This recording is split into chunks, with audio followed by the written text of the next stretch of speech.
बिस्मिल्लाहिर्रहमानिर्रहीम। अस्सलाम वालेकुम नाज़रीन, आप देख रहे हैं प्रोग्राम सिटी एट 10। मैं हूँ आपकी मेज़बान अना यूसुफ। उम्मीद है आप सब ठीक ठाक होंगे, अपना बहुत सारा ख्याल रखें।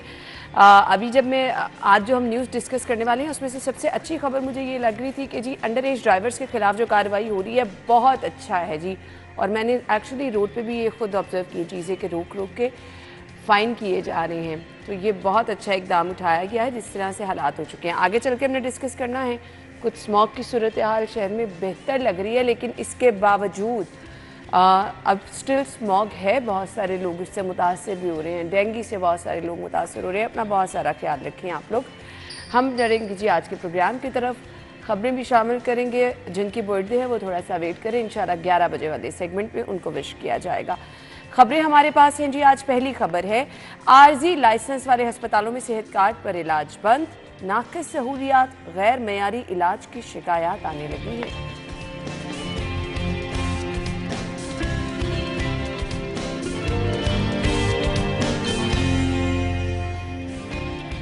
वज़ीर आला की स्पीड के समरात, कैवरी अंडरपास मंसूबा 100% तकमील के करीब। अरीना ग्लोबल विलेज भी तेजी से बनेगा, वज़ीर आला ने टास्क दे दिया।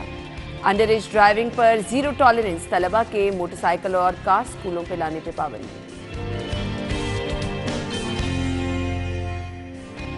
पॉइंट ऑफ सेल सिस्टम की तनसीब ना करने वाले ताजिर हो जाएं होशियार, टैक्स चोरी करने वाले रिटेलर्स के खिलाफ कार्रवाई के लिए टीमें तैयार।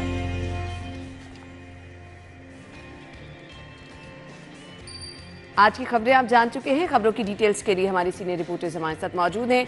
इमरान यूनुस और दुरे नायाब ने हमें ज्वाइन किया है। अस्सलाम वालेकुम, बहुत बहुत शुक्रिया। फाइनली अच्छे इकदाम उठाए जा रहे हैं, वो चीज़ें जिसका हम इंतज़ार करते थे। मैं तो एक्चुअली ये चीज़ें कहती थी, ये जो लीड है हमेशा बुरी खबर के लिए शायद रख दी गई है, लेकिन अब चीज़ें बदलती हुई नज़र आ रही हैं। सो टाइम कम है, इस इतने टाइम के लिए अगर बदलती रही, अब जो अच्छा काम कर रहे हैं उनके समरात आवाम तक भी तो पहुँचने चाहिए, लेकिन ये भी मुश्किल है क्योंकि हमारे यहाँ तो लोगों को काम करने की आदत नहीं है। पहली खबर की तरफ चलते हैं। नाक़िस सहूलियात, गैर मयारी इलाज, आरजी लाइसेंस वाले अस्पतालों में सेहत कार्ड जो है उस पर सहूलियात बंद की गई हैं।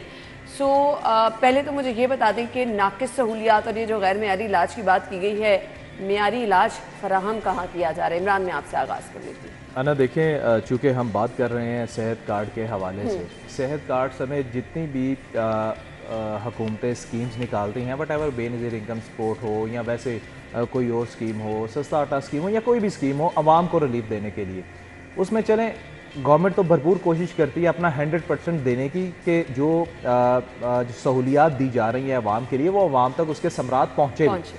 लेकिन दरमियान में जिसको हम मिडल मैन अक्सर कहते हैं, वो वटेवर वो किसी भी शक्ल में हो सकता है और किसी भी जो है वो स्टेज पर हो सकता है, वो हमेशा मामलात को ख़राब करता है।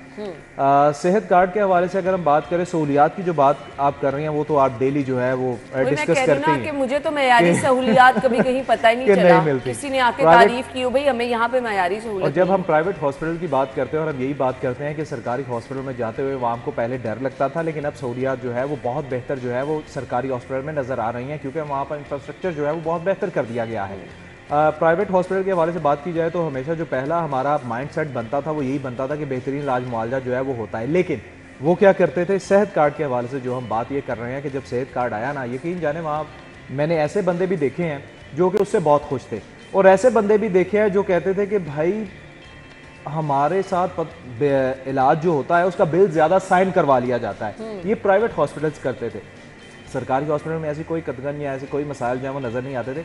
प्राइवेट माफिया जो है वो ये करता था कि वो सबसे पहले उसी पेशेंट को ट्रीट करते थे कि जी जिसके पास सेहत कार्ड है, क्योंकि उन्होंने बिल जो है वो ज़्यादा चार्ज करना होता था। तो ये वो चीज़ें थी जिसकी वजह से सरकार को जो है वो बहुत ज़्यादा नुकसान पहुँचा। दूसरी बात जो है वो ये थी कि अब मैं और दुरे नायाब जो है वो प्रोग्राम से पहले भी ये डिस्कस कर रहे थे कि जिसके पास 10, 15, 20 बेड है उसने भी खुद को हॉस्पिटल जो है वो क्लियर कर लिया हुआ है और आरजी लाइसेंस जो है वो हासिल कर लिया। लेकिन कैसे किया इमरान? आप देखें पॉलिटिकल रिपोर्टर भी नहीं, मैं आपको उस चीज पे कहूंगा कि आप बताएं कि किस गवर्नमेंट के दौरान किस वजीर सेहत के दौरान उन छोटे छोटे मशरूम ग्रोथ हॉस्पिटल्स जो हैं घरों गलियों में खोले, अल्लाह रहम करे, वो हमारे किसने बहुत सारे किया? शोज ऐसे क्योंकि हुए हैं जिसमें उनका- गायनी के बहुत खराब ऑपरेशन Exactly बताए गए हुए हैं, पर वो हम हॉस्पिटल आज भी चल हम रहे हैं। हमेशा ये बात करते थे माजी में, तहरीक इंसाफ, मैं अब नाम लेता हूँ, तहरीक इंसाफ की हुकूमत आने ये से बुज़ार साहब पहले की हुकूमत भी कह लें, लोग समझ जाएंगे। हम हमेशा ये बात करते थे कि जब आप कोई भी वजारत है वो उस बंदे को देंगे जो उसको समझता हो तो वो बेहतर परफॉर्म कर सकेगा। लेकिन हमने देखा आपने हेल्थ दी, जिसको दी वो सूरत हाल क्या रही वो भी सबके सामने है। एजुकेशन में आप उसको लेकर आए जिन्होंने जी अमेरिका में बहुत अच्छी डिग्रीज जो हैं वो हासिल कर रखी थी, इदारे वो एजुकेशन के चला रहे थे, वो भी नाकाम हो गए। उसकी असल वजह क्या थी? उसकी असल वजह ये थी कि वो अवाम की खिदमत जो है वो उनके दिमाग में नहीं था। जिस तरह दुर्रे नियाब ने बात की कि असल मकसद जो है वो पीछे और था, वो चीज़ें अब सामने आ रही हैं। मकसद रिलीफ देना था ही नहीं। दुर्रे नियाब क्या लेकिन कहना इमरान की चाहिए? बात ना बिल्कुल ठीक है कि अगर आपने किसी को रिलीफ देना है, आपको पहले उनके मसाइल से खुद गुजरना होता है, आपको उनके साथ उठना बैठना पड़ता है। आपको, और जिस मिनिस्टर की ये बात कर रहे हैं वो तो किसी आम बंदे से मिलते नहीं थे। उनका एक गार्डन और गुलबर्ग में दफ्तर था, वो वहाँ तो किसी को इजाज़त नहीं थी पढ़ मारने की, और जितना सरकारी स्टाफ था वो अपने प्राइवेट दफ्तर में बुला के डील करते थे। देखिए आप जब इस तरह की हरकतें करेंगे कैसे पता लगेगा आपको? और मुझे कुछ दिन से मोटरसाइकिल चलाने का इत्तेफाक हुआ तो मुझे अब पता लग रहा है कि जो फाइनली दुर्रे नियाब भी भाई आगे बड़ी जो मैं मोटरसाइकिल चला रहा हूँ आजकल, तो मुझे ना, मैं रोज़ ये सोचता हूँ कि यार ये जो मैं गाड़ी में बैठता सोचता था ना ये मोटरसाइकिल वाला इस तरह है उस तरह है, तो मुझे एहसास हो रहा है कि मोटरसाइकिल वालों के भी बड़े मसाइल हैं। अच्छा, आप मसाइल से गुजरते हैं ना तो आपके लिए उनके बारे हमदर्दी भी पैदा होती है, आप उनकी चीज़ों को समझते हैं। इधर किसी हुक्मरान को किसी को गर्जी नहीं है।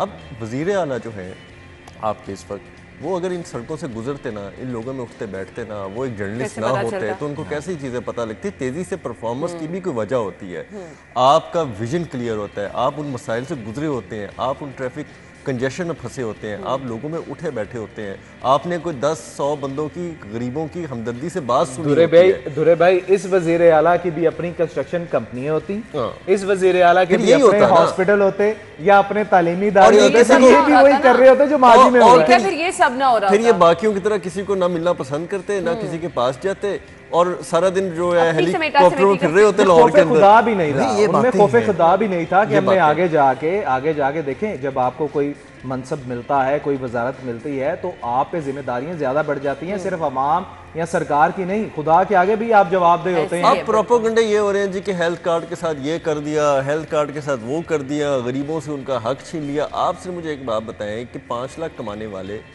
10 लाख कमाने वाले, 2 लाख कमाने वाले, क्या उस 32,000 कमाने वाले दिहाड़ीदार मजदूर के बराबर खड़े होंगे? उनके पास भी सेहत कार्ड है। अगर रैशनलाइज कर दिया एक चीज़ को कि जी किसी की प्रॉपर्टी, किसी की वेल्थ टैक्स रिटर्न के मुताबिक कोई बंदा, उसके इलाज को सेग्रीगेट कर दिया गया है, अगर उसको 60-40 के रेशो पे ले आया है कि भाई 40% तो बर्दाश्त कर लेना वो, तो 60% सरकार पे डाल दें।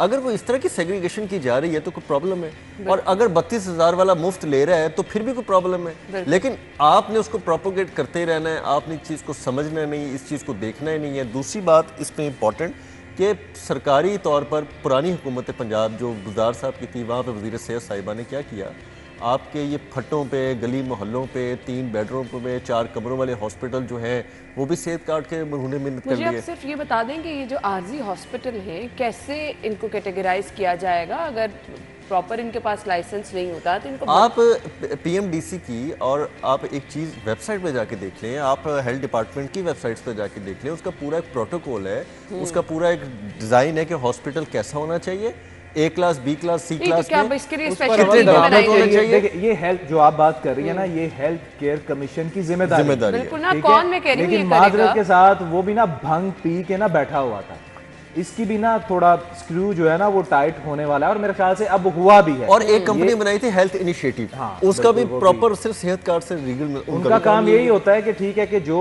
जिस तरह दुर्नियाब ने बताया कि हर चीज़ देखें, जब भी कोई चीज़ इंट्रोड्यूस करवाई जाती है ना, आपको भी इस चीज़ का पता होगा कि उसकी SOPs पहले बनती है कि ये इस तरीके से काम set करेगी, pattern तो ये होता है इस जिसको तरीका follow करना इस तरह चलेगी, और अगर नहीं चलेगी तो ये जो है वो किया जाएगा। लेकिन ये इन चीजों पर अमल दरामद हुआ नहीं या कराया नहीं गया, ये अलग चीज ये है। इमरान यूनिवर्सिटीज कॉलेज खोलने वालों के लिए भी पैटर्न है, और वहाँ पे HEC का हाँ, कमीशन बिल्कुल जाके इसी तरह इंश्योर करता है, इंश्योर करते हैं क्लासेस कितनी है, लैब है, बिल्कुल। कंप्यूटर IT लैब बिल्डिंग है, कितनी नहीं है, है। वो कवर्ड एरिया कितना है, प्ले ग्राउंड्स कितनी है, मसाजिद हैं, हॉस्टल हैं, ये सारी चीजें जो है वो देखी जाती हैं। अब ये हेल्थ केयर कमीशन की जिम्मेदारी थी कि माजी में ये वही दोहराने वाली बात कि ये हॉस्पिटल जो है ये आरजी बन कैसे गए छोटी छोटी गलियों में। मैं वही सबसे कहती बड़ी हूँ, बात करना नहीं चाहता हमें वो डिस्पेंसरीज अब नजर नहीं आती जो पहले कभी हमें गली मोहल्लों में नजर नहीं, आती अब तो थी, वो जहाँ बिल्कुल पर नहीं है। इलाके के लोग जो है, यूनियन काउंसिल के लोग जो हैं, एक गली मोहल्ले के लोग जो हैं जाकर अपना ट्रीटमेंट करवाते थे। बिल्कुल अब ऐसे। कोई भी है गली मोहल्ले वाला, उसने जाना है तो उसने हॉस्पिटल जाना है, हाँ, वो इलाके के main डिस्पेंसरी पे जाता ही नहीं। क्यों? ना वहाँ पर अद्वियात है, ना डॉक्टर्स हैं, ना ही दीगर इलाज मुआवजा है, ना टेस्ट हैं। ये चीजें जो है अगर गली मोहल्ले में उन डिस्पेंसरियों को ही बहाल कर दिया जाए तो मेरे ख्याल से ये बड़े हॉस्पिटल जो है इन पर रश जो है वो कम हो सकता है। अच्छा, अब लोग यहाँ पे परेशान हो जाते हैं ऐसे अखबार में खबर देके सेहत कार्ड पे इलाज बंद को दूर है। आप रोशनी डाल दें, हमारे बड़े हॉस्पिटल्स में तो लोग बिल्कुल जाके जी, सेहत कार्ड पे इलाज आपके करा सकते हैं ना। सेहत कार्ड पे बिल्कुल इलाज बंद नहीं है, ये गलत बात है। आपके तमाम सरकारी हॉस्पिटल आपके दरमियान जितने भी उसके निचले दर्जे के हॉस्पिटल हैं, टर्शरी हॉस्पिटल हैं, तहसील डिस्ट्रिक्ट हेडक्वार्टर्स हैं, डिस्ट्रिक्ट हेडक्वार्टर्स हैं, सब पे इलाज जारी है। और दूसरी बात यह है कि जो आपके A category, B category, C category के हॉस्पिटल हैं उन पे भी इलाज जारी है। जो आपके थर्ड क्लास कैटेगरी के हैं, जो हॉस्पिटल कहलाने के काबिल नहीं थे, छोटे-छोटे क्लिनिक हैं और क्लिनिक्स उन्होंने हैं, अंदर बेड्स रख के तो बेड्स रख हॉस्पिटल के वाला काम भी आप कर देखिए रहे ना, हैं। एक 5-10 मरले का घर था उसको कन्वर्ट कर दिया, एक कनाल का घर था उसको फ्लोर बना के उसने हॉस्पिटल, एक प्लाजा था उसको हॉस्पिटल में कन्वर्ट कर दिया। ना वहाँ पे आपके पास प्रॉपर डॉक्टर्स हैं, ना आपके पास कोई उसकी मेडिकल फैसिलिटेशन है, ना ऑपरेशन थिएटर्स हैं। इन जगहों पे आप खुद भी ना जाएं। अगर यहाँ पे आपको कोई सेहत कार्ड ऑफर भी कर रहा है ना, तो मेरी तो सबसे रिक्वेस्ट है आप ना जाएं ऐसी जगहों पे जहाँ पे आपकी ज़िंदगी का बाद में कोई गारंटी ना हो, जहाँ पे आपकी कुछ चीज़ों की सेहत का इलाज, मौलजी की कोई गारंटी ना हो। आपको क्यों जाना है वहाँ पे? बिल्कुल ऐसे ही, थोड़ी सी अपनी सेंस भी यूज करें। सेंस यूज बिल्कुल करें। ऐसे ही है। अगर आपने इलाज कराना है, शहर में जो बड़े सरकारी हॉस्पिटल है मौजूद है, आप वहाँ पे जाएं, सेहत कार्ड की सहूलत आपके लिए मौजूद है। ऐसा नहीं है कि अभी कल वेंटिलेटर खरीदे हैं, कुछ दिन पहले 5 अरब जारी किए हैं हेल्थ डिपार्टमेंट को, और ये सब इन्हीं अखराजात की मद में किए जा रहे हैं। और बिल्कुल और आप लोगों के इलाज मुआवजे के लिए आपके किए यकीन जा करें, आपकी इमरजेंसी आज हम देखते हैं, ठीक है, आप 1 महीने बाद जनवरी में आप ये देखिएगा आपके इन इमरजेंसीज का, इन हॉस्पिटल के फैसाड्स का, इन हॉस्पिटल के हालात का नक्शा बदला होगा। मैं आपको ये यकीन के साथ कह जिस सकता तरह हूँ, काम हो रहा है वो क्योंकि होगा जिस भी तरह से इंशाअल्लाह। काम हो रहा है और जिस तरह से हम वज़ीर आला के जाने के बाद भी विटनेस करते हैं चीज़ों को, हम वैसे भी जाते हैं, बहुत सारी चीज़ों से गुजरते हैं। यकीन करें अब ये इंफ्रास्ट्रक्चर तो बन जाएगा, फिर बात वही है, अगर आप उसको ऑन नहीं करेंगे, कोई और हुकूमत आ जाएगी, सही कह रहे कोई हैं। और वज़ीर आला आ जाएगा, और वो तो कैसे जाके नहीं चलेगा? पूछेंगे तो फिर सब कुछ कैसे वैसे का चलेगा? वैसे ही हो कैसे जाएगा। चलेगा? खैर, हमने ब्रेक की तरफ जाना है, ब्रेक लेंगे और उसके बाद अगली खबर डिस्कस करेंगे। हमारे साथ रहिएगा।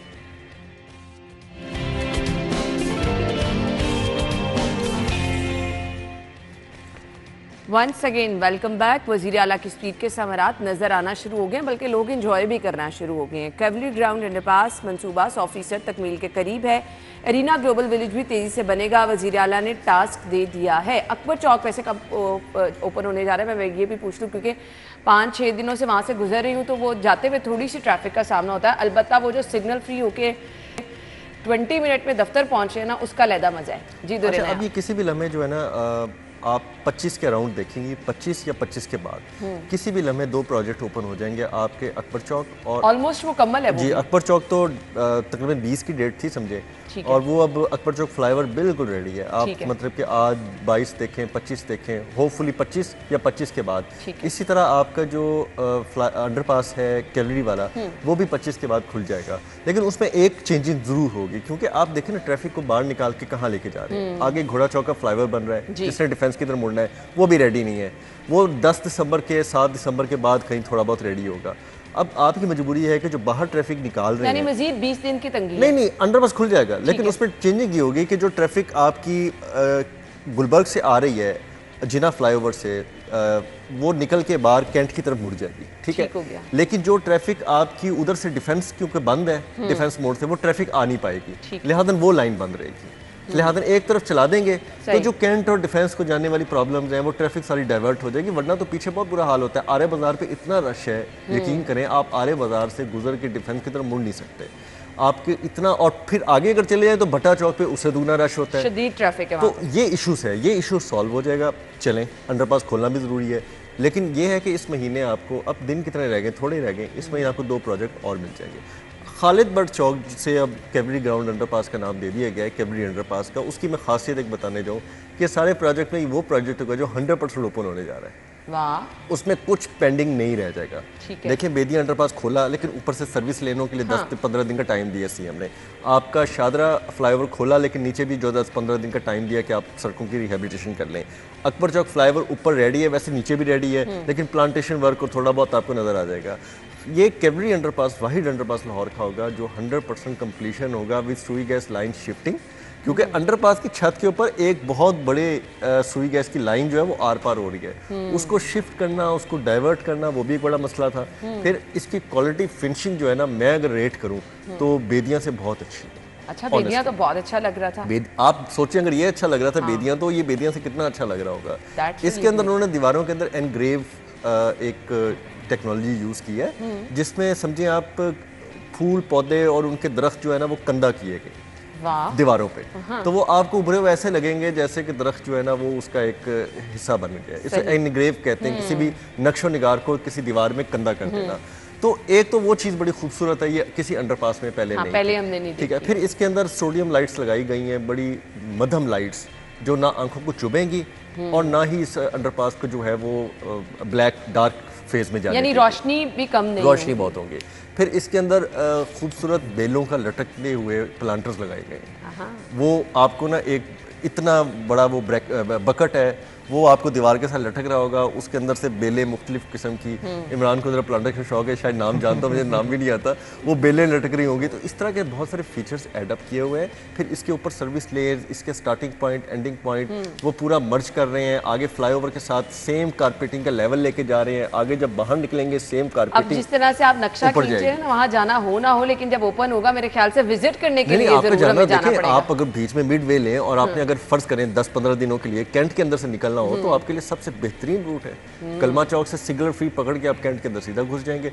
हाँ, ये है कि 7 दिसंबर की डेडलाइन दी है वज़ीर आला ने घोड़ा चौक फ्लाईओवर की। ठीक है। वो 7-10 दिन 15 दिन आगे पीछे 10-15 दिसंबर तक वो भी जब ओपन हो जाएगा तो फिर तो ज़बरदस्त हो जाएगा। फिर तो काम ट्रैफिक का मसला ही वहाँ का है। दुरे नायाब जिस तरह बता रहे हैं ना कि जितने भी तरक्याती काम हो रहे हैं वहाँ पर खूबसूरती के हवाले से अगर मैं थोड़ा सा एडअप करना चाहूँ इसमें, माजी में हमने मैं चूँकि इन चीज़ों को बहुत ज़्यादा ऑब्ज़र्व करता हूँ, बल्कि आपको भी एक छोटी सी मिसाल दे देता हूँ कि जब आपका ऑरेंज ट्रेन जो है मेट्रो ट्रेन बनी, उसके नीचे जो है वो पिलर्स के साथ दुरे नायाब, बल्कि दुरे नायाब ने भी कई बार जो है वो रिपोर्ट भी किया कि नीचे जो पहले तो उन्होंने ओरिजिनल पौधे लगाने की कोशिश की, खैर वो इतना सूदमंद जो है वो साबित ना हुआ। उसके बाद उन्होंने आर्टिफिशियल लगा दिए, लेकिन उसके बाद उन करोड़ों रुपया उस पर खर्च आया और जो उसकी बाद में हालत हुई वो हमने कई बार उसको रिपोर्ट किया।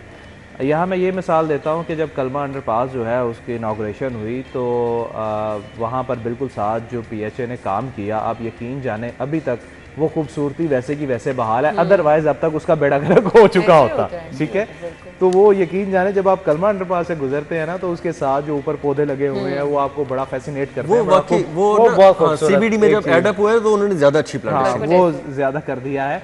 जब भी कोई प्रोजेक्ट जो है ना, हमने माजी में भी ये देखा है कि जब बनता है तो उसके जो लिंक रोड्स होती हैं या जो सर्विस लेन्स होती हैं उन पे उतनी तवज्जो जो है वो नहीं दी जाती। वहाँ तो गंद छोड़ दिया जाता है, वहाँ पे आपको सारा वो तामीराती मटेरियल वहीं का वहीं पड़ा नजर आ रहा है। अकबर चौक के हवाले से जो आप बात कर रही हैं वो वाकई वो हमें भी डेली फेस करना पड़ता है कि शाम को जाते हुए या दोपहर को जाते हुए वापसी पे जब हम यहाँ से टाउनशिप की तरफ से अगर हम जाएँ जिनाह की तरफ, तो वहाँ पर टाउनशिप बाजार की तरफ जो टर्न होता है ना, वहाँ पर थोड़ा सा हमें मसला जो है, चूँकि वहाँ पर अभी एक बिजली का पोल जो है ना वो वहाँ पर मौजूद है। और दूसरी बात ये है कि जो ट्रैफिक वहाँ से टाउनशिप बाजार के अंदर से आ रही है जिसने अकबर चौक की तरफ जाना है वो वन वे आती है। वो यू टर्न वो वन वे आती है। वो मुझे साइंस उनकी समझ नहीं लगती है और कई बार झगड़े मैंने देखे। एक और भी मसला आगे नादरा का जो ऑफिस है वो नादरा के सामने गाड़ियां लगवा देते हैं, वो एक लाइन वो क्लोज कर देते हैं। तो ये सारी चीजें जो है ना वो वाकई होंगी। और अभी अकबर चौक के हवाले से आप देखें तो वाकई बड़ी तेजी से ये काम जो है वो हुआ है।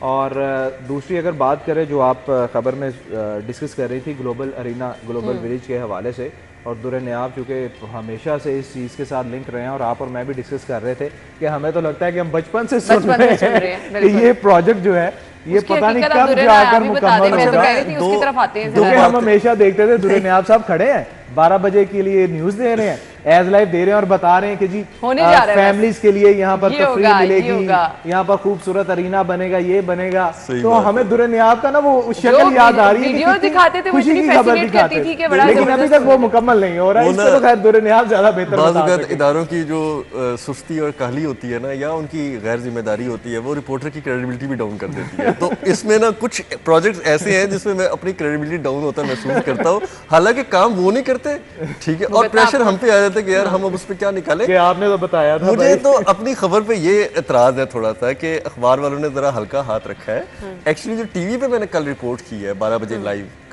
अपने उसमें, वो और खबर थी जो चली है, और अखबार में थोड़ा सा उसको और किया दुनिया गया में तो उस हेडलाइन में अपना ग्रज भी निकाल दिया। नहीं, मैं इतने मैंने कह रहा हूँ आप बना दो। बिल्कुल मैंने अभी तक बनाया नहीं बिल्कुल आपने। ग्रज निकाला। हुआ ये कि परसों एक बहुत इंपॉर्टेंट मीटिंग थी, लोगों का यह ख्याल था जो हमारे सरकारी अफसरान है कि वज़ीर आला से मेगा प्रोजेक्ट पर तवज्जो दे रहे हैं, उनको बाकी चीज़ों का नहीं आइडिया होगा क्या, और जितना टाइम निकल जाए अच्छा है। लेकिन उन्होंने जो परसों मीटिंग दी है ना, उसमें उन्होंने वो छोटे छोटे प्रोजेक्ट्स की बात की है जिस पर शायद किसी का ख्याल नहीं था। उन्होंने कहा कि जी मैं कहीं नहीं भी जाता या कहीं नहीं भी जा पा रहा मेगा प्रोजेक्ट्स के अलावा, लेकिन जब मैंने कुछ चीज़ें दे दी हैं, टाइमलाइन आपको टास्क दे दिया है, तो उसको पूरा करना तो ज़रूरी है ना, और ये नहीं होगा कि फॉलो अप ना हो। आपने देखा है कि ये बेदिया अंडरपास खुलने के बाद भी 2 दफ़ा गए हैं, ऊपर देख के आए हैं कि सर्विस लाइन बन रही है कि नहीं बन रही, उनको यकीन ऐसे नहीं होता। दूसरी बात ये खालिद बट चौक हो गया, कोई भी जगह वो वक्तन फ़वक्तन सुबह फजर के टाइम 2 बजे 3 बजे जाके देखते हैं कि ये रात को थर्ड शिफ्ट में काम कर रहे हैं कि नहीं कर रहे हैं। अच्छा, अब जो परसों मीटिंग में उन्होंने खासतौर पर ग्लोबल विलेज का कहा है कि जब उन्होंने कहा कि जो मुझे पता लगा है और वहाँ पे कुछ लोगों से बात हुई कि जब CBD और LDA के दरमियान एक एग्रीमेंट होना था, और इस तरह CBD ने अपने प्लॉट बेचे, ग्लोबल एरिना जिसके अंदर 64 दुकानें हैं, फूड कोर्ट्स हैं, पब्लिक एरिया है, प्लेइंग एरिया है, मैसिव पार्किंग है, और एक खूबसूरत 3D वहाँ पे एक सिनेमा टाइप का ओपन एयर थिएटर भी है, हर चीज़ें हैं ना, तो उसको क्यों नहीं ऑक्शन किया जा रहा। जब CM ने कहा था कि आप इसको ऑक्शन करें, और अगर आपसे ऑक्शन नाकामी हो रही है आप ये CBD को दें, CBD के बाद बेहतर मार्केटिंग स्ट्रेटेजी है। एक चीज़ उस पर नाराज़गी की कि आपने एग्रीमेंट क्यों नहीं किया, 2 माह का टाइम दिया था, आज पता नहीं कितने माह गुजर गए, और अब दिसंबर तक उनको कहा कि जी इसको कंप्लीट करें।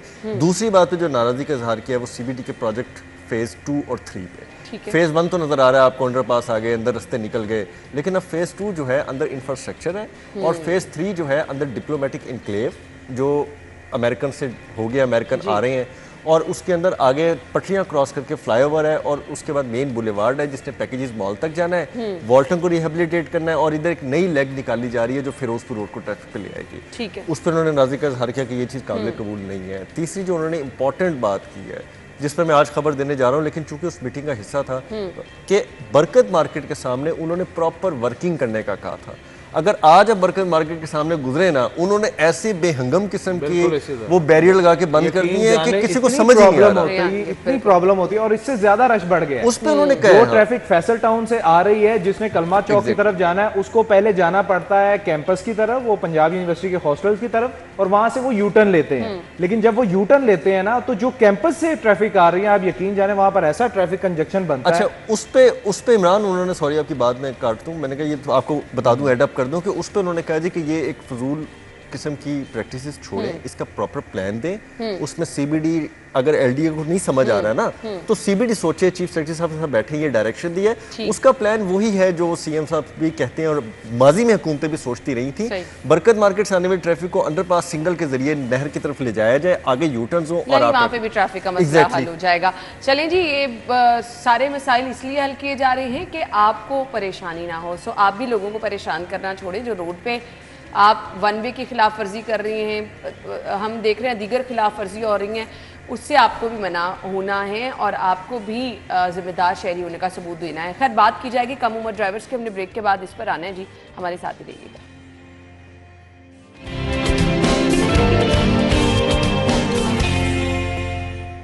Welcome back. चलें, कहेंगे देर आयत दुरुस्त आयत। अंडर एज ड्राइविंग पर अब 0 टॉलरेंस होगा। तलबा के मोटरसाइकिल और कार स्कूल पर लेके जाने पर पाबंदी है।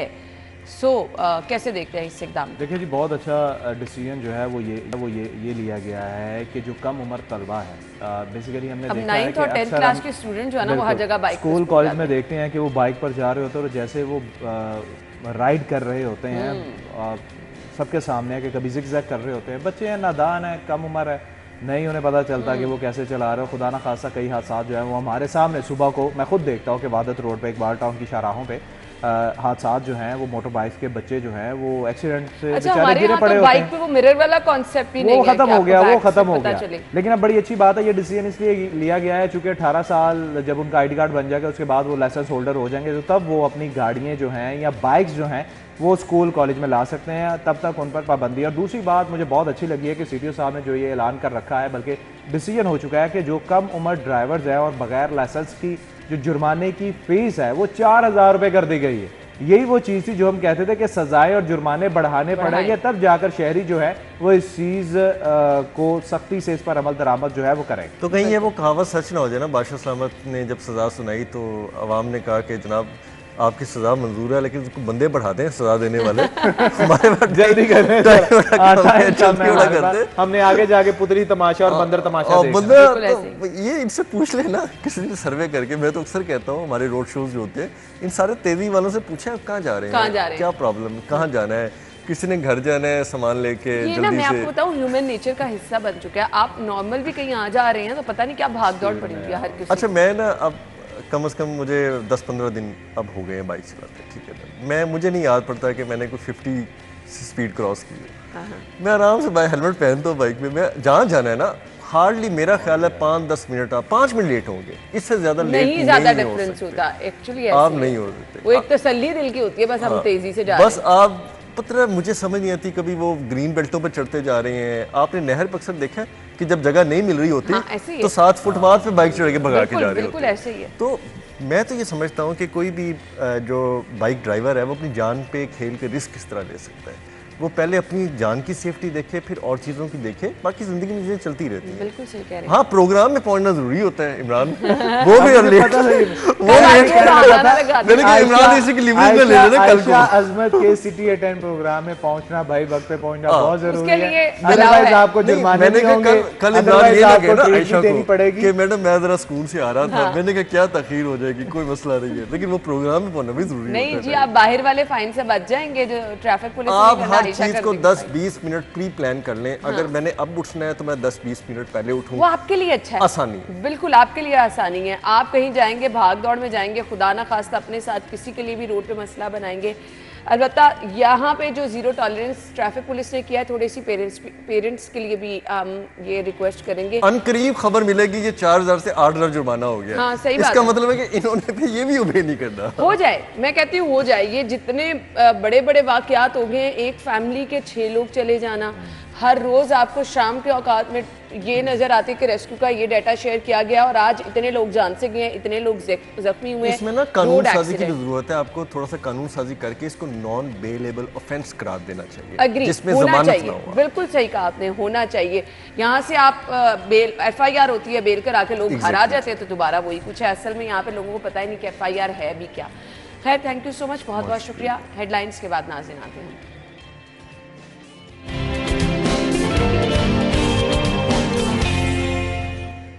स्टूडियो में आपको खुश आमदीद कहेंगे। अल्लाह ताला का निज़ाम है, अल्लाह ताला ने कुछ चीज़ें सिर्फ़ और सिर्फ एक औरत के साथ मंसूब की हैं, उसको ये आला मकाम दिया है कि वो माँ का दर्जा रखती है। सो ये एक बहुत लंबा प्रोसेस, बहुत तकलीफ़देह प्रोसेस और एक बहुत लंबा प्रोसेस भी होता है, जिसके बाद जब आपका बेबी इस दुनिया में आ जाता है तो कुछ चीज़ें आपको फेस भी करनी पड़ती हैं। उसके लिए अब बहुत सारी जदीद इलाज भी मौजूद हैं।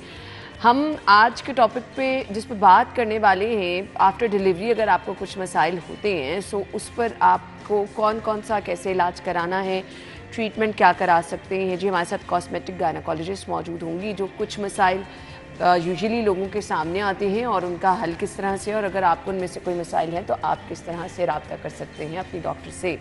डॉक्टर बीनी शांजा ने हमें ज्वाइन किया है जो कि कॉस्मेटिक, एस्थेटिक और गायनेकोलॉजिस्ट हैं। वेलकम करेंगे। अस्सलाम वालेकुम डॉक्टर। वालेकुम अस्सलाम, क्या हाल है आपका? बिल्कुल ठीक ठाक, थैंक यू सो मच। आपके वक्त का बहुत बहुत शुक्रिया।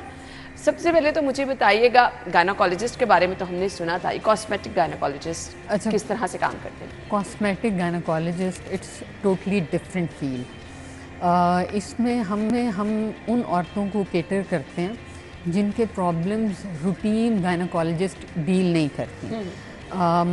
लाइक अगर उनकी कोई सर्जरी हुई है, बेबी की डिलीवरी हुई है डिलीवरी के दरमियान छोटा ऑपरेशन जिसे हम एपिसियोटमी कहते हैं वो हुई है, या फिर वो पेरी मेनोपॉजल उस फेज़ में है कि उनको मेनोपॉज आ रहा है, या मेल और फीमेल सेक्सुअल वेलबींग जो है उसको हम हैंडल करते हैं और केटर करते हैं। हमारी सर्विसेज उनसे रिलेटेड होती हैं। And now this is a very big field and it's evolving by every day, and science is investing its time, medicine is investing its time and energy in getting the answers of those things जिनको पहले हम ignore कर देते थे क्योंकि हमें पता नहीं था कि how to respond to them. तो ये this thing is totally new.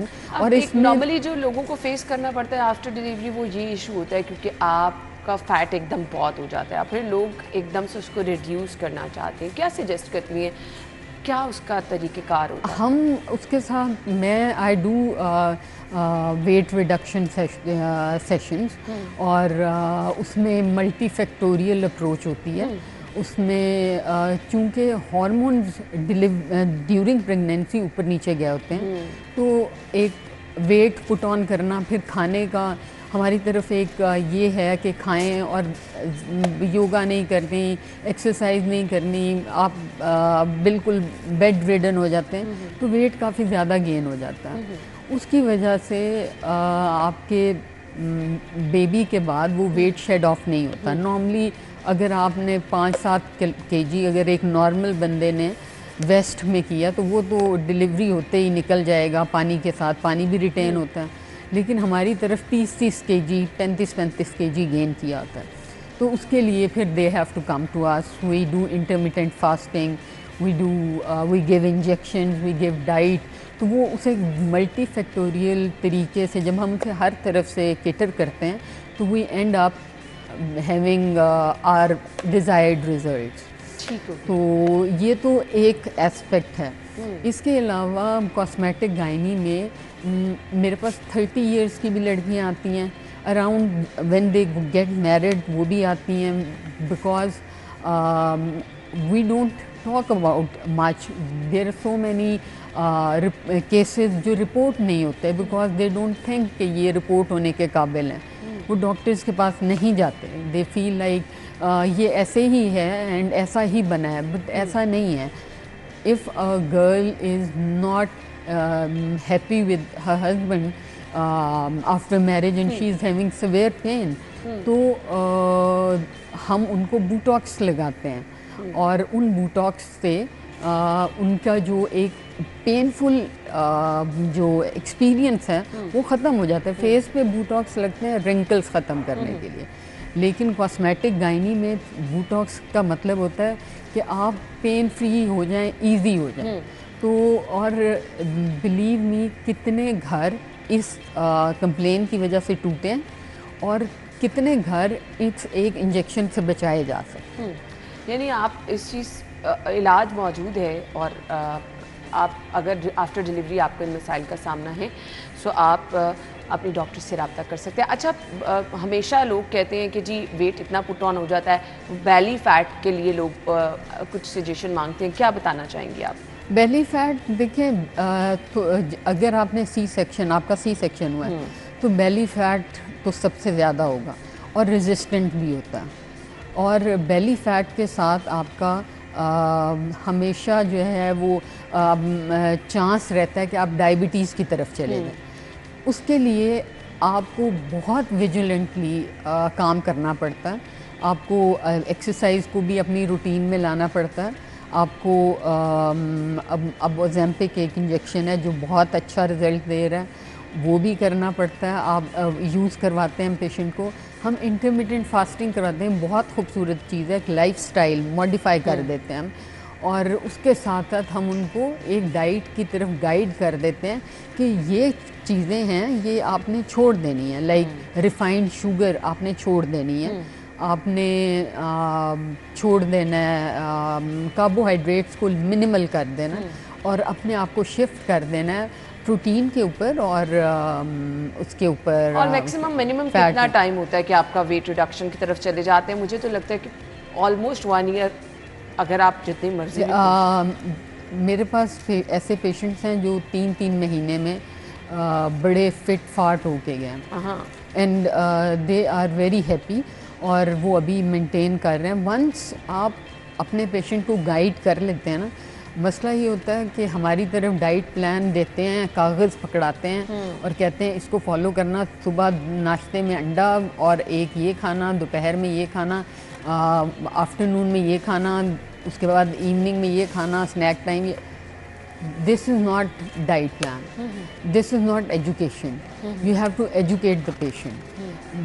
जब आप मेरी नॉर्मल कंसल्टेशन 2 घंटे की चलती है, उसके अंदर मैं उस पेशेंट को वो सब समझाती हूँ जो मुझे पता है। तो जब वो मेरे ऑफिस से बाहर निकलता है तो वो मेरे जितना कंसल्टेंट होता है कि मैंने ये नहीं करना और मैंने ये करना। और जब उसके अंदर वो नॉलेज आ चुकी होती है तो the chances of success are very high. I don't know, ये मिसकंसेप्शन है कि वाकई आफ्टर सी सेक्शन आप एक्सरसाइज नहीं कर सकते, नहीं, आफ्टर सी सेक्शन आप अब योगा नहीं कर सकते, आप स्टेयर्स नहीं जा सकते, आप हील्स नहीं पहन सकते, हैवी वेट नहीं आप कुछ उठा सकते। आई एम वेयरिंग हील्स और मेरे दोनों सी सेक्शंस थे, लेकिन ऐसा कुछ नहीं है। The earlier your mobile the better it is. आप सी सेक्शन हुआ है, उसके बाद आपने अगर आप नहीं चलेंगे तो आप बेड रिडन हो जाएंगे। आपको एक्सरसाइजेस करना मस्ट है। आपको अपनी पेल्विक फ्लोर स्ट्रेंथनिंग के लिए केगल्स करना मस्ट है। आप एक्सरसाइज को नहीं निकाल सकते अपनी लाइफस्टाइल में से, क्योंकि और एक्सरसाइज का मतलब ये नहीं है कि आप सारा दिन घर का काम करते हैं तो अब एक्सरसाइज की जरूरत नहीं लोग है। कहते हैं हम तो 1 मिनट भी नहीं बैठते। हाँ, ये नहीं, एक्सरसाइज का 1 घंटा 1.5 घंटा वो टाइम, उस तरह की वर्जिश जो उन पट्ठों के ऊपर अमल करेगी और उनके के ऊपर वो रिज़ल्ट लेके आएगी, वो एक्सरसाइज है।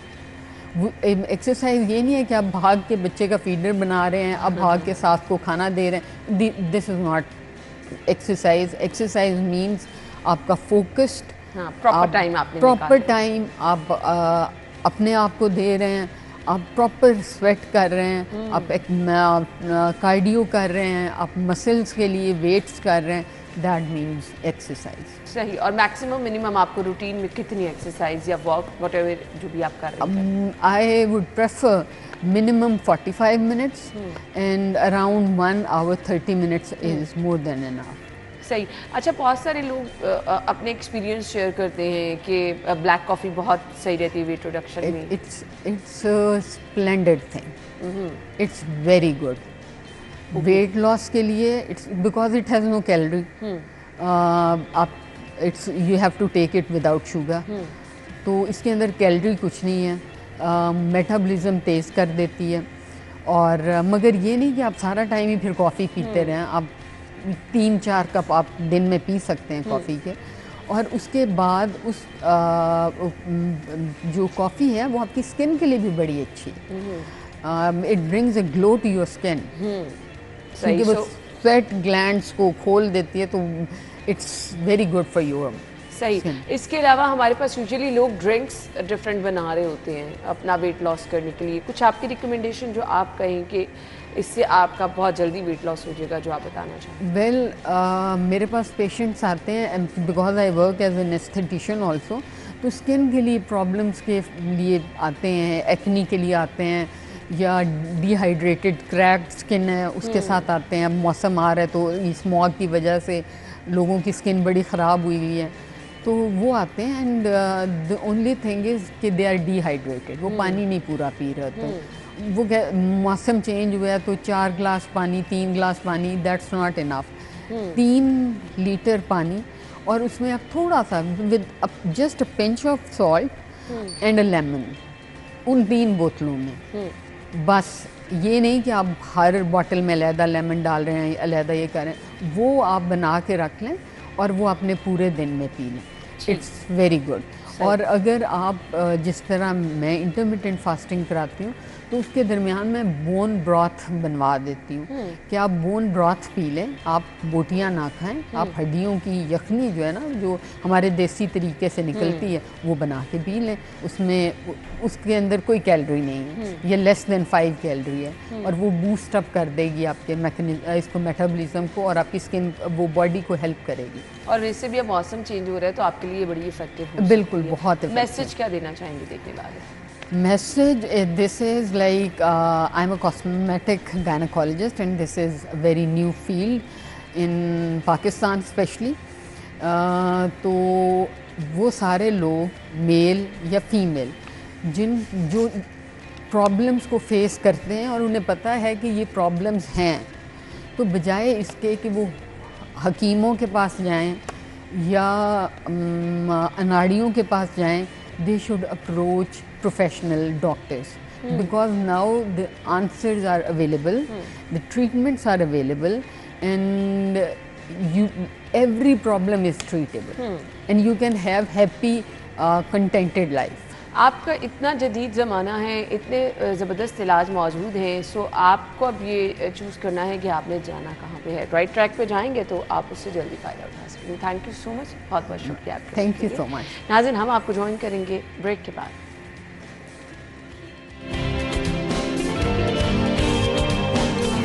प्रोग्राम के सिलसिले में जी हमारा आज का टॉपिक है सोशल मीडिया का सभी लोग इस्तेमाल करते हैं और बहुत ज़्यादा जिनका एप्लीकेशंस का इस्तेमाल होता है उनमें व्हाट्सएप, इंस्टाग्राम, फेसबुक। सो इनके नए फीचर्स, इनका इस्तेमाल आप कैसे कर सकते हैं, आपके लिए फ़ायदेमंद कैसे हो सकते हैं और फ़ायदे के साथ साथ नुकसानदेह कैसे हो सकते हैं, इस पर बात करनी है। IT एक्सपर्ट हैं उमैर अरशद जिन्होंने हमें ज्वाइन किया है। अस्सलाम वालेकुम। वालेकुम सलाम। Thank you so much Umair, बहुत बहुत शुक्रिया। अब ये एप्लीकेशंस का इस्तेमाल अगर हम ये कहें कि हमारे खाना खाने से ज़रूरी हो गया, उठने बैठने से ज़रूरी हो गया, हम कहीं पर हैं, हम इनका इस्तेमाल कर रहे हैं, मतलब लाजिम व मलजूम हिस्सा हम लोगों ने इसको बना लिया है, ऑल्दो नहीं होना चाहिए। सो जब हम इतना इस्तेमाल कर रहे हैं तो हमें उसका अच्छा बुरा इस्तेमाल भी पता होना चाहिए और उसको हम अच्छे तरीके से कैसे इस्तेमाल करके अपने लिए फ़ायदा पहुँचा सकते हैं ये भी पता होना चाहिए। क्या कहेंगे? जी बिल्कुल, मैं ये मानता हूँ और समझता हूँ कि हर चीज़ के प्रोज एंड कॉन्स होते हैं। अगर आप वर्ल्ड पॉपुलेशन के अगेंस्ट सोशल मीडिया यूज़र्स की अगर नंबर देखेंगे तो 55% of the world's population is using social media apps. अब we are addicted to using these apps. So अगर हमने ये ऐप्स यूज़ करनी है तो you know what we have to do is this, हमने उसके प्रोज एंड कॉन्स देखने के, हमें उनसे फ़ायदे क्या हैं, हमें उनके नुकसान क्या हैं। अगर हम फ़ायदों की बात करें, there are so many new features which are enabled by Facebook and Instagram and WhatsApp. अगर हम फेसबुक की बात करें तो ये फेसबुक के ऊपर जो है हैकिंग वगैरह बहुत हो रही थी, IDs वगैरह ब्लॉक हो रही थी, तो मेटा ने जो है अपना एक नया फीचर इंट्रोड्यूस किया है कि आप मंथली एक फ़ीस पे करके सब्सक्रिप्शन बाय कर सकते हैं। उसके लिए आपको अपनी आइडेंटिटी वहाँ पे जो है कंफर्म करनी पड़ेगी, वेरीफाई करानी पड़ेगी और आपको ब्लू टिक मिल जाएगा। पहले बहुत लोगों की ख्वाहिश होती थी उन्हें ब्लू टिक मिले, लेकिन वो उस क्राइटेरिया को फुलफिल नहीं कर पाते थे, जिसकी वजह से ये इशू आता था। और फेसबुक का जो है एक मार्केट प्लेस भी इनेबल हो चुकी हुई है। फेस में सेलर्स की भी इंफॉर्मेशन आ रहा है। पहले ऑथेंटिसिटी नहीं होती थी कि आप किससे ले रहे हैं, क्या ले रहे हैं, you didn't know about that. तो अब फेसबुक की मार्केट प्लेस में आप अपना किसी भी किस्म का कोई भी प्रोडक्ट अपलोड करके और वहाँ से उसको सेल भी कर सकते हैं। अगर हम आते हैं इंस्टाग्राम की तरफ, दैट इज़ वेरी इंटरेस्टिंग। अब इंस्टाग्राम के अंदर जो रील्स का सेक्शन इनेबल होने की वजह से ये फ़ायदा हुआ है कि ऑर्गेनिकली रीच बहुत ज़्यादा बढ़ गई है। ऑर्गेनिकली रीच बढ़ने की वजह से आपको एक और फ़ायदा ये भी हो रहा है कि whatever you trying to promote and sell, you are getting more views on it. And अगर आप चाहें तो आप मल्टीपल पिक्चर्स और वीडियोज़ बनाते हैं, it's very easy to make a reel. Instead of you going and selecting a separate tool, आप Instagram के अंदर उसका कैनवस यूज़ कर सकते हैं। आप इंस्टाग्राम के अंदर रील्स बनाने के ऑप्शन को जब सेलेक्ट करते हैं, it lets you select multiple pictures from your own gallery and then by using the Instagram itself you can make a very good reel and you can then upload it on the Instagram. अगर हम अब आते हैं WhatsApp की तरफ, WhatsApp पे जो है बहुत ज़्यादा अच्छे जो हैं will say the features enable हुए हैं। सबसे पहले अगर आप कोई भी अपनी chat, you don't want somebody to hand over your phone एंड कोई आपकी चैट देखे, आप लॉक चैट्स एक एनेबल हो गई हैं। पहले आर्काइव होती थी, एनीबडी को अनआर्काइव इट, अब लॉक चैट्स आ गई हैं। आप लॉक चैट्स को क्लिक करेंगे तो नोबडी कैन सी दैट। फिर आप सेंड किया हुआ मैसेज 15 मिनट्स की टाइम लिमिट के अंदर आप उसे एडिट भी कर सकते हैं। फिर उसके बाद आप अगर किसी को अपना व्हाट्सएप का QR कोड सेंड करते हैं तो that enables the other person to send you the message as well. फिर इसके बाद इसकी व्हाट्सएप की कैटलॉग बन सकती है। व्हाट्सएप फेसबुक के साथ इंटीग्रेट हो रहा है और फंक्शनल भी हो रहा है, जिससे ये फ़ायदा हो रहा है कि if you upload a status on WhatsApp straight away Facebook पे भी अपलोड हो जाएगा। और आप अगर कोई भी चीज़ जो व्हाट्सएप पे अपलोड कर रहे हैं और फेसबुक से इंटीग्रेट कर रहे हैं और अगर आप चाहते हैं कि वो बूस्ट भी हो तो then you can run the campaign through WhatsApp as well. चलिए, ये तो बहुत अच्छी चीज़ होगी। हम यहीं से गुफ्तगू का सिलसिला आगे बढ़ाएंगे। हमारे साथ उमैर रशीद IT एक्सपर्ट मौजूद हैं। मुझे बताएगा इंस्टाग्राम पे ब्लू टिक का क्या तरीक़ेकार है, अगर कोई वो हासिल करना चाह रहा है और उससे फ़ायदा क्या क्या होता है? अच्छा, इंस्टाग्राम का जो ब्लू टिक है बेसिकली इंस्टाग्राम और फेसबुक को अब मेटा कहा जाता है। ठीक है। तो वो जो आगे मैंने आपको बात बताई थी कि इंस्टाग्राम के इन ब्लू टिक के 2 प्रोसीजर्स हैं। एक ये प्रोसीजर है, you don't want to pay anything and you are a celebrity या यू थिंक के you should be verified on Instagram, तो आप एक नॉर्मल ओल्ड प्रोसीजर के थ्रू उनको अप्लाई करते हैं। इंस्टाग्राम की ऐप के अंदर ये एक ऑप्शन है। लेकिन जो मेटा वेरीफाइड है, मेटा वेरीफाइड आप इस तरह हो सकते हैं कि you need to provide your identity and the documents and then after the monthly subscription charges हैं उसके, और वो मंथली सब्सक्रिप्शन चार्जेस पे करने से आप जो है इंस्टा और फेसबुक दोनों का ब्लू टिक ले सकते हैं। ठीक है। And I want to mention one more thing कि इंस्टाग्राम ने basically and Meta has introduced a new app which is thread which is the competition in the competition of Twitter. तो वो भी उन्होंने एक नया फीचर इनेबल किया है और people are getting used to it as well and that is उसकी भी रीच बहुत अच्छी है सिंस किसी भी फर्स्ट जब नई कोई भी फीचर आते हैं तो उसकी जो ग्रोथ होती है वो इट्स ऑलवेज वेरी गुड। बिल्कुल। अच्छा जी, अब मुझे ये बता दीजिएगा, हमने इस नए फीचर्स की तो बात कर ली, अब कुछ नुकसानात भी इन चीज़ों के हैं, हमने सेफ यूज़ किस तरह से करना है? अच्छा देखें, इसमें नुकसानात बहुत ज़्यादा हैं। सबसे पहले मैं पेरेंट्स से रिक्वेस्ट करूंगा कि देखें, कोई भी जो सोशल मीडिया प्लेटफॉर्म है उसने अपने आप को सेफ साइड कर लिया after telling you the terms and conditions that if you are not if you are above 18 you can use it. अब जो इंस्टाग्राम का एल्गोरिथम है, बेसिकली इंस्टाग्राम का जो कंटेंट है वो थोड़ा सा एडल्ट कंटेंट है। तो अगर आप फेसबुक के बनिस्बत जब इंस्टाग्राम यूज़ कर रहे होते हैं उसमें बहुत सारी ऐसी चीज़ें आप आ रही होती हैं जो हम एडल्ट्स के लिए भी फैमिली में बैठ के देखना थोड़ी सी मुश्किल हो जाती है, उसका कंटेंट इतना अडेप्टिव है। तो मैं पेरेंट्स से ये रिक्वेस्ट करूंगा कि वो अपने बच्चों के ऊपर नज़र रखें और वक्त से पहले उन्हें इंस्टाग्राम और फेसबुक एक्सेस ना दें, अदरवाइज वो वक्त से पहले बड़े हो जाएंगे, फिर वो वक्त से पहले वो वाली हरकतें शुरू करेंगे जिनसे बाद में जाके उनको प्रॉब्लम होती है। नाउ सेकंड सबसे मेजर इशू ये है कि sleeping disorder because of using these apps, क्योंकि अगर हम सोने से बेड पे लेट के सोने से पहले भी हम इनको देख रहे होते हैं, ऐप्स को यूज़ कर रहे होते हैं, basically they leave a very bad impact on our brain. तो मैं समझता हूँ कि आपकी हर ऐप जो आप यूज़ कर रहे हैं इंस्टाग्राम या फेसबुक, स्पेशली इंस्टाग्राम के ऊपर आपकी स्क्रीन टाइम आ रहा होता है, तो you need to make sure that you don't exceed your screen time, because by exceeding it you will be causing damage to your brain and you will be having severe sleeping disorder। और सोने से कोई 2-3 घंटे पहले आप apps use करना बंद कर दें। I strongly recommend this. सही। सो ये जी आपके लिए, उन लोगों के लिए वाकई मोबाइल का इस्तेमाल और रात को सोने से पहले तो लोग इस तरह कर रहे होते हैं कि आपके पास कोई ऑप्शन नहीं होती है, तो जब तक नींद नहीं आ रही आप इस्तेमाल करें। सो ये चीज़ें आपको बहुत नुकसान पहुंचाती है जिसका आपको बाद में ज़्यादा अंदाज़ा होता है। थैंक यू सो मच आपके वक्त। Thank you very much. शुक्रिया। नाज़रीन, हमारी और आपकी मुलाकात होगी अब कल सेम टाइम पर, तब तक के लिए इजाज़त दीजिए। अल्लाह हाफ़िज़।